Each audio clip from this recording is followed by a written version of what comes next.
Bayangkan sejenak, Anda adalah seorang pelatih kelas dunia. Oke. Anda baru saja menerima pekerjaan baru nih. Anda menginjakkan kaki di lapangan rumput yang masih basah oleh embun pagi. Dan sebelum Anda sempat membuka tas untuk mengeluarkan papan taktik, Anda tiba-tiba dihantam. Dihantam secara harfiah nih. Bukan oleh bola, bukan oleh tackle pemain, tapi oleh sebuah energi tak kasat mata yang begitu pekat gitu loh.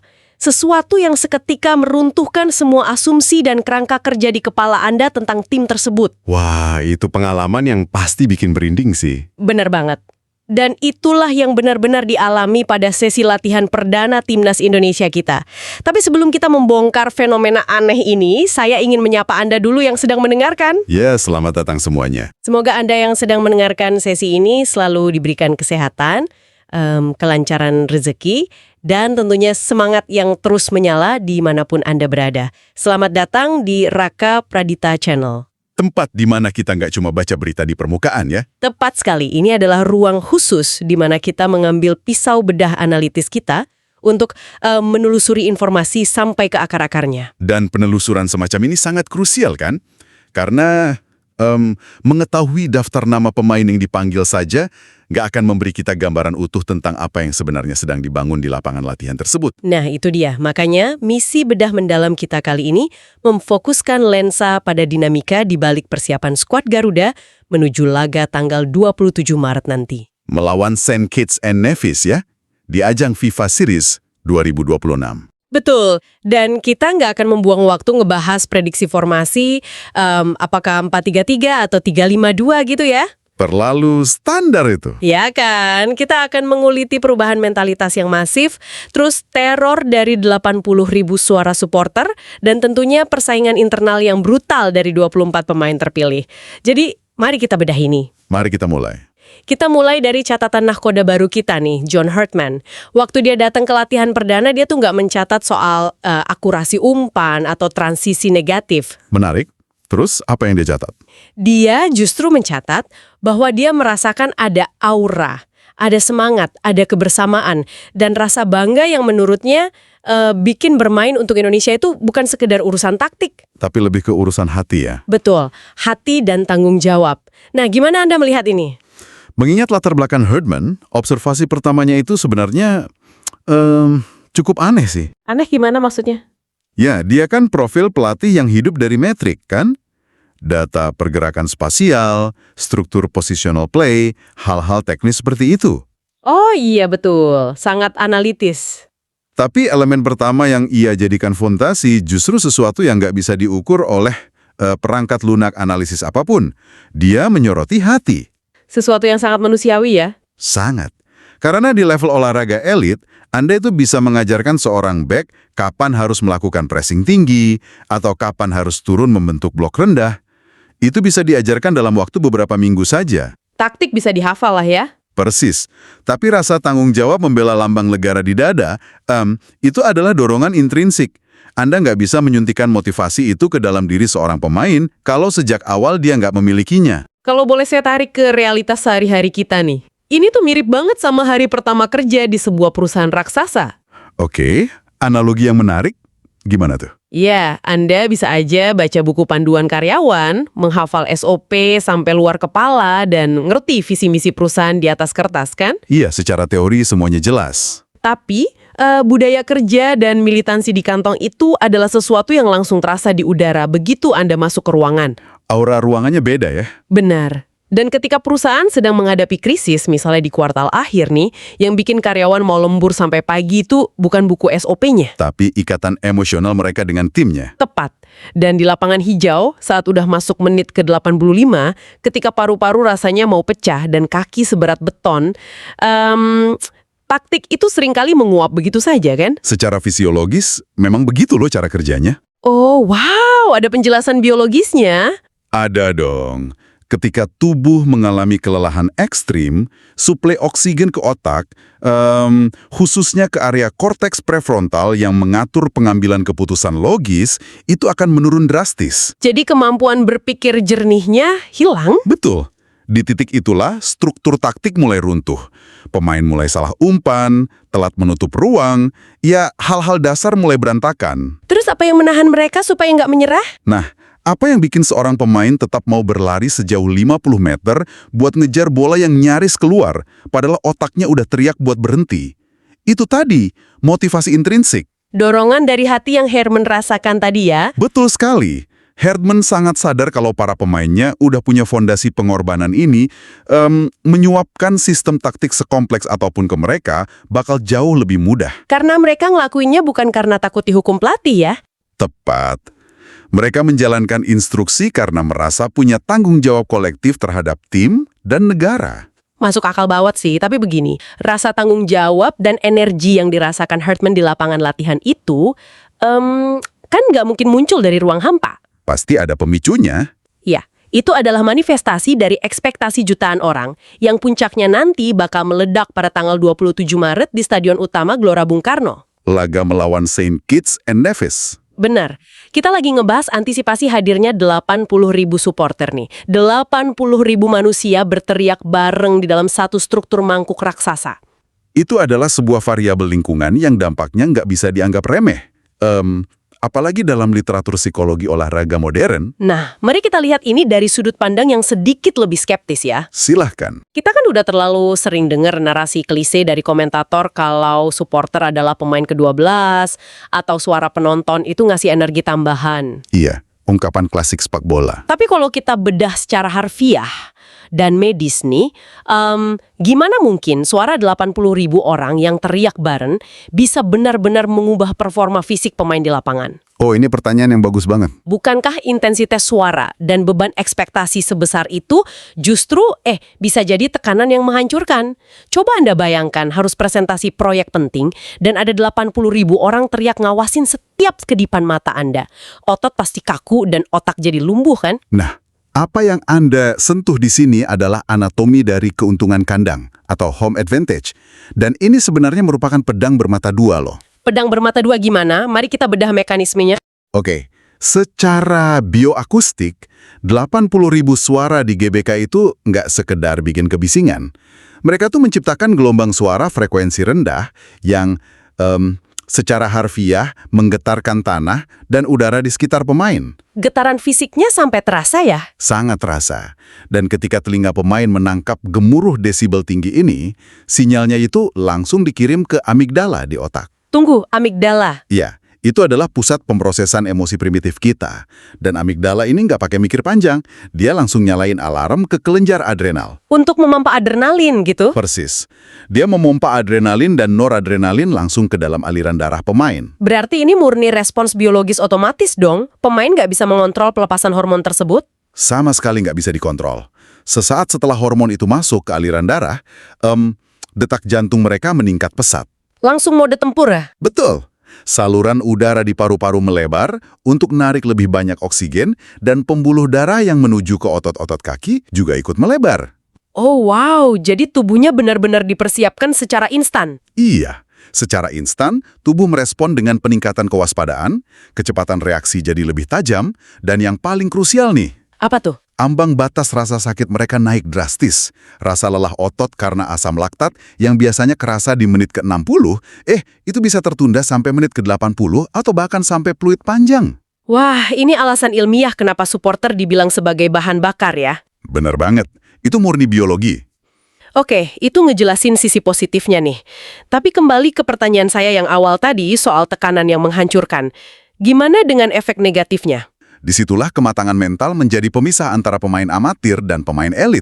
Maksudnya respon hormonnya beda. Iya, bagi pemain yang nggak terbiasa atau yang punya kecemasan performa, amigdala nggak cuma memicu adrenalin, tapi juga melepaskan kortisol dalam jumlah besar. Kortisol itu hormon stres kan? Tepat sekali, saat kortisol membanjiri tubuh, otot malah jadi kaku. Visi atau pandangan tepi mereka menyempit, yang biasa kita sebut sebagai tunnel vision. Pantesan kadang ada pemain yang tiba-tiba mainnya jelek banget. Iya, sentuhan pertama pada bola jadi sangat buruk. Jadi, suara 80.000 orang itu beneran senjata biologis. Bagi tuan rumah yang mentalnya udah siap, itu adalah doping alami. Dan bagi tim tamu, Saint Kitts and Nevis mungkin belum pernah main di depan atmosfer yang semasif dan seintimidatif GBK ini. Bagi tim tamu, ini menciptakan apa yang disebut cognitive overload atau beban kognitif berlebih. Beban kognitif, kayak otaknya kepanasan gitu. Mirip seperti itu. Bayangkan, pemain Saint Kitts and Nevis nyoba menjaga jarak antar lini. Biasanya kan mereka cuma butuh saling teriak ringan buat koordinasi kan? Iya, komunikasi dasar lah. Tapi di GBK, mereka nggak akan bisa dengar suara rekan setim yang jaraknya cuma 5 meter. Saking berisiknya ya. Betul, otak mereka harus bekerja 2 kali lipat buat memproses posisi bola, memprediksi pergerakan lawan, sambil terus-menerus dihantam oleh kebisingan yang mengancam secara psikologis. Itu pasti nguras tenaga banget. Sangat menguras. Beban mental ini menghabiskan cadangan glukosa di otak jauh lebih cepat daripada berlari secara fisik. Mereka bisa aja merasa kelelahan yang luar biasa di babak pertama, murni karena kelelahan kognitif, bukan kelelahan fisik. Kelelahan kognitif yang menguras energi, wow, itu sudut pandang yang luar biasa sih. Iya, ini efek psikologis tingkat tinggi. Benar-benar paham siapa yang bakal menyerap energi 80.000 suara ini tanpa hancur oleh hormon kortisol tadi. Kita harus masuk ke mikrokosmos dari skuad ini sendiri. Kita bedah daftar pemainnya ya. Betul, kita harus melihat daftar eksklusif 24 pemain yang dipanggil Herdman. Dan ada satu profil individu yang menurut saya sangat menarik untuk dibedah. Siapa tuh? Beckham Putra. Pemain berusia 24 tahun yang membawa beban pembuktian tersendiri dari kompetisi domestik kita. Iya bener, Beckham ini kan nggak sekedar datang ke pemusatan latihan karena nama besarnya di level kelompok umur zaman dulu kan? Enggak dong, dia punya modal kuat. Dia bawa statistik yang sangat solid dari Persib Bandung, 23 penampilan, 2 gol, dan 3 assist. Angka yang bagus. Kalau kita analogikan nih, ini tuh kayak murid cerdas dari sebuah SMA unggulan. Katakanlah Persib itu SMA unggulannya. Oke, masuk akal. Dan dia baru aja nerima surat panggilan untuk masuk ke kelas master bertaraf internasional. Catatan 23 penampilannya itu adalah bukti empiris bahwa dia punya konsistensi. Bukan cuma pemain yang viral karena 1-2 cuplikan video di medsos doang. Analogi sekolah unggulan ke kelas master itu menarik banget sih. Karena itu menyoroti lompatan standar yang bakal dihadapi. Lompatan standar yang cukup jauh ya. Jauh banget. Lompatan dari sepak bola liga domestik ke level internasional di bawah Herdman itu bukan sekedar naik satu kelas. Ini tuh kayak berpindah ke dimensi kecepatan yang sama sekali berbeda. Dimensi yang lebih cepat dan intens pastinya. Pasti. Dan kalau kita lihat statistik Beckham, angka 2 gol dan 3 assist itu memang bagus buat kontribusi ofensif. Tapi data yang harus kita stabilo dengan warna paling terang itu justru angka 23 penampilannya. Tunggu dulu, masa sih mengapa angka ketersediaan bermain itu jadi jauh lebih penting buat Anda dibandingkan kontribusi golnya? Ada alasannya? Bukankah tugasnya di lini depan itu ya untuk menciptakan ancaman nyata ke gawang lawan? Benar. Tapi ada pepatah mutlak di dunia sepak bola yang bilang begini, availability is the best ability. Ketersediaan adalah kemampuan terbaik. Saya mulai paham arahnya. Mencetak 23 penampilan di liga domestik yang sangat menguras tenaga dengan kondisi lapangan yang bervariasi, iklim kita yang tropis, dan tekanan fanatisme supporter yang ekstrim, itu adalah indikator resiliensi fisik yang nyata loh. Bukti kalau fisiknya badak gitu ya? Betul. Ini membuktikan kalau sistem muskuloskeletal Beckham itu mampu bertahan dari jadwal padat tanpa ngalamin cedera otot yang parah loh. Dan itu krusial banget buat level internasional. Sangat krusial. Saat dia masuk ke kamp latihan timnas, intensitas pressing, kecepatan umpan, dan transisi permainannya kan bakal meningkat drastis. Jauh lebih capek pastinya. Kalau fisiknya cuma terbiasa main satu laga terus butuh istirahat panjang, ototnya bakal robek di minggu pertama latihan bareng Herdman. Angka 23 penampilan itu memastikan kalau mesin biologis Beckham ini udah dalam kondisi operasional penuh. Mesin biologisnya siap, oke saya sepakat. Tapi disinilah kawah candra di muka yang sesungguhnya menanti dia nih. Tantangan yang sebenarnya. Medan perang buat Beckham itu bukan cuma melawan Saint Kitts and Nevis nanti, melainkan persaingan internal di dalam kamp latihan itu sendiri. Di lini serang, dia dihadapkan pada monster-monster dengan profil yang, jujur saja, sangat mengintimidasi. Saingannya berat-berat. Ada Ragnar Oratmangon, ada Ole Romeni. Mereka ini pemain-pemain yang setiap harinya napas dengan intensitas sepak bola Eropa. Sebuah barisan penyeram yang punya pemahaman taktikal, postur tubuh, dan jam terbang yang jelas berada di atas rata-rata pemain di kawasan Asia ya. Tepat sekali. Dan ketika Beckham ditanya tentang pemanggilannya, dia memberikan pernyataan ini. Saya kutip ya. Silahkan. Dia bilang tentunya senang bisa masuk ke dalam skuad 24 pemain karena tidak mudah bisa masuk ke sini. Banyak pemain berkualitas di tim ini. Ini suatu kebanggaan, semoga saya bisa mendapatkan kepercayaan untuk bermain. Pernyataan yang cukup standar sih sebenarnya. Nah, coba kita bedah ini. Saya mau ngasih sedikit pushback nih. Bukankah pernyataan ini terdengar terlalu pasrah? Pasrah gimana? Di satu sisi emang terdengar rendah hati ya, tapi di level elit, apakah mentalitas yang sekedar bersyukur, bisa masuk skuad dan berharap diberi kepercayaan, ini nggak berbahaya? Saya mengerti sudut pandang Anda. Kalau seorang pemain domestik masuk ke camp dan cuma ngerasa bangga bisa satu lapangan sama Romečkini atau Orat Manguen, bukankah dia tuh udah kalah secara mental sebelum bertanding? Harusnya mentalitasnya kan, saya di sini untuk merebut posisi utama, gitu kan? Oke, saya harus menantang pandangan Anda di situ. Silahkan, gimana menurut Anda? Di permukaan, kata senang dan semoga dari Beckham memang terkesan pasif. Tapi kalau kita ngelihat ini dari kacamata dinamika psikologi kelompok, pernyataan Beckham justru memperlihatkan tingkat kecerdasan emosional yang sangat esensial. Kecerdasan emosional, kok bisa? Perhatikan kalimat dia yang ini, banyak pemain berkualitas di tim ini, dia itu sedang melakukan pemetaan objektif terhadap lingkungannya. Dia nggak hidup dalam delusi. Dia tahu persis level persaingannya. Tapi mengakui kehebatan lawan di posisi yang sama, bukankah itu bentuk inferioritas? Merasa lebih rendah. Bukan inferioritas, melainkan kalibrasi ego. Kalibrasi ego. Ya, ketika seorang pemain muda dihadapkan pada kompetitor yang punya rekam jejak Eropa, insting perlindungan diri yang buruk itu bakal bikin pemain tersebut jadi hiperagresif atau malah egois di sesi latihan. Kayak pengen banget ngebuktiin diri gitu ya? Betul. Mereka akan nyoba menggiring bola sendirian, cuma buat show off di depan pelatih, ngerusak ritme latihan tim, dan akhirnya malah mengacaukan sistem taktik. Oh, saya ngerti. Malah jadi merugikan tim secara keseluruhan. Persis. Sebaliknya, Beckham memahami hierarki kualitas tersebut. Persaingan semacam ini menciptakan fenomena yang kita kenal sebagai iron sharpens iron, besi menajamkan besi. Berarti Anda melihat kehadiran pemain sekelas Romeni dan Orat Manguen ini justru sebagai akselerator buat Beckham ya, bukan ancaman yang bakal menyingkirkan dia. Sepenuhnya. Di setiap sesi latihan, Beckham itu dipaksa untuk memproses informasi jauh lebih cepat. Dia jadi harus mikir lebih cepat di lapangan. Betul. Dia melihat langsung gimana Ragnar Orat Manguen memindai area bahunya sebelum menerima bola. Dia mengobservasi cara Ole Romeni mengeksploitasi half space di antara bek tengah dan bek sayap. Itu ilmu mahal banget sih yang nggak bisa didapat kalau cuma tanding di liga lokal. Tepat. Jika Beckham punya mentalitas pembelajar yang adaptif, yang tercermin dari sikap rendah hatinya di wawancara tadi, dia pasti bakal mengadopsi kecepatan berpikir pemain Eropa itu ke dalam permainannya sendiri. Masuk akal banget. Dan ingat, apa yang dicatat Hartman di hari pertama tadi? Soal aura kebersamaan dan rasa bangga itu ya? Betul. Persaingan memperebutkan menit bermain ini tuh gak terjadi dengan niat buat saling menghancurkan karir rekan setim, tapi dibingkai oleh rasa tanggung jawab kolektif. Jadi mereka bersaing tapi tetap satu tujuan? Ya, Beckham gak senang jadi turis yang cuma numpang lewat di kam latihan. Kata semoga saya mendapatkan kepercayaan itu adalah bentuk kesiapan mentalnya buat ngebuktiin statistik domestiknya di setiap sesi latihan harian. Wow, cara pandang yang sangat presisi. Jadi kalau kita tarik sedikit ke belakang dan mensintesiskan semua yang udah kita bahas dari awal tadi ya. Silakan. Apa yang sedang terjadi di kamp persiapan menuju laga FIFA Series 2026 ini bukanlah sekedar rutinitas latihan taktik biasa kan? Kita ini sebenarnya sedang menyaksikan perakitan sebuah mesin tempur. Mesin tempur yang dirancang secara khusus ya? Betul. Fondasi dasar mesin ini dibangun oleh Hartman menggunakan material yang sangat organik tadi.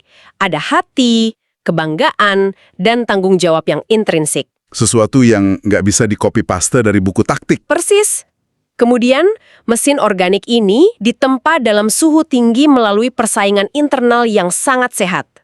Antara talenta domestik tangguh, kayak Beckham putra, melawan penyerang kaliber Eropa sekelas Ole Romeni dan Ragnar Orat Manguen. Dan puncaknya nanti ada di tanggal 27 Maret. Nah, itu dia. Pada tanggal 27 Maret nanti, keseluruhan mesin tempur yang udah terkalibrasi sempurna ini akan diuji langsung di lapangan. Dan yang lebih gilanya lagi, mesin ini bakal disuntik dengan bahan bakar biologis dari luar. Ledakan adrenalin dari gelombang suara itu ya? Bener banget, ledakan adrenalin dari 80.000 gelombang suara di Gelora Bung Karno. Ini adalah kombinasi pamungkas antara kesiapan taktis, ketangguhan mental kelompok, dan eksploitasi variabel lingkungan secara maksimal. Sebuah skenario yang sempurna kalau semuanya berjalan sesuai rencana. Sebuah gambaran yang jujur aja bikin bulu kuduk berdiri sih. Ini tuh bukan lagi sekedar pertandingan sepak bola 90 menit. Tapi lebih dari itu. Ini adalah sebuah eksperimen psikologis dan biologis berskala masif yang terjadi di atas rumput hijau. Setuju? Dan melihat level detailnya, sepak bola modern emang udah di tahap itu sekarang. Dan obrolan ini membawa kita pada satu pemikiran krusial yang harus Anda renungkan setelah penelusuran kita berakhir hari ini. Pemikiran yang memancing rasa penasaran nih pasti. Pasti. Kita kan udah melihat gimana suara 80.000 manusia di stadion itu bisa secara harfiah memanipulasi kelenjar adrenal para pemain kan, mengubah ambang batas lelah, dan bahkan mengacaukan beban kognitif lawan. Itu adalah senjata biologis yang dilegalkan. Nah, pertanyaannya adalah, kalau gelombang akustik sekuat itu bisa menciptakan senjata biologis yang legal di atas lapangan, seberapa lama lagi sampai ilmu sport science modern mencoba mereplikasi frekuensi suara stadion ini ke dalam kam-kam latihan tertutup? Wah, itu ide yang gila, tapi sangat mungkin terjadi di masa depan. Audio hacking di sepak bola. Bener kan? Akankah kita melihat masa depan di mana pelatih tuh sengaja nembakin audio desibel tinggi secara buatan saat latihan, tujuannya buat meretas sistem saraf pemain mereka agar terbiasa dengan hormon stres sebelum pertandingan dimulai. Dan mungkin itu adalah batas baru dari evolusi sepak bola yang tanpa kita sadari sebenarnya sedang terjadi di lab-lab rahasia klub elit dunia. Sangat mungkin. Jika Anda menikmati gimana kita ngebongkar lapisan demi lapisan dari fenomena luar biasa di balik timnas kita hari ini, jangan biarkan rasa ingin tahu Anda berhenti di sini aja. Betul, ilmu itu harus terus digali. Dukung terus eksplorasi analitis kita dengan menekan tombol subscribe dan nyalakan lonceng notifikasi di Raka Pradita Channel. Supaya nggak ketinggalan bedah mendalam kita yang lain ya. Kami juga ingin dengar analisis Anda nih di kolom komentar. Melihat dinamika yang udah kita bahas tadi, siapa sih pemain dari 24 nama tersebut yang menurut Anda profil mental dan fisiknya paling cocok buat mengeksploitasi beban kognitif para pemain St. Kitts and Nevis nanti? Pasti bakal banyak opini yang menarik di komentar nanti. Pastinya. Jangan lupa juga bagikan tautan diskusi kita ini ke sesama pendukung Garuda, biar mereka juga ikut paham strateginya. Teruslah kritis, teruslah bertanya, dan sampai jumpa di bedah mendalam kita berikutnya.